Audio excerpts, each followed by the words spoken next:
Mr. Caton, thank you for your time tonight. Let's get another perspective now from Congressman Keith Ellison of Minnesota. He's the co-chair of the Congressional Progressive Caucus and one of two Muslim Americans serving in the Congress. He's been listening to our conversation with Mr. Caton.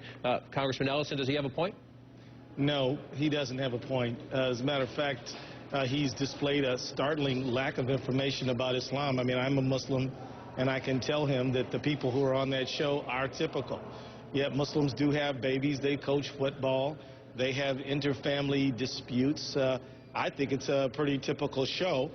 Some people are more devout, some people are more secular. It's just, it's life in America.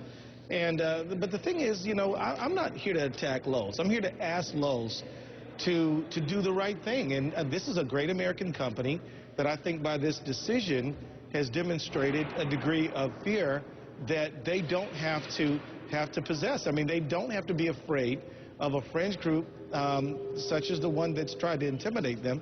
And we're just calling on them to say, look, we're going to stand up and be a company that is open to all Americans and doesn't exclude people.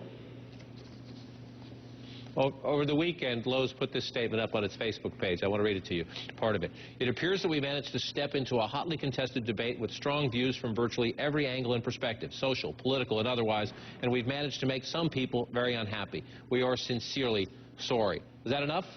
An apology? Or do you still think, unless they restore their ads or buy new ads on this program, that people should not shop there? Well, it informs my buying decision about Lowe's. I mean, I personally, and as an individual citizen, probably won't go in there if they are going to that kind of pressure from a fringe group that is literally promoting hatred and bigotry.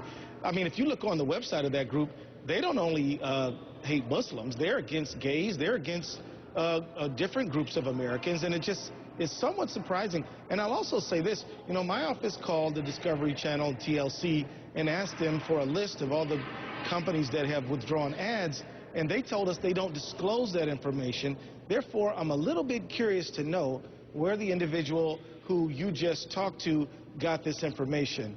I actually called one company, a Minnesota company, and asked them that was on the list and asked them to verify whether they pulled, and they said they had not pulled. So I think there is a lot of doubt, and I think that, you know, this thing needs to be looked into to a greater degree, because I think there may be some misrepresentation.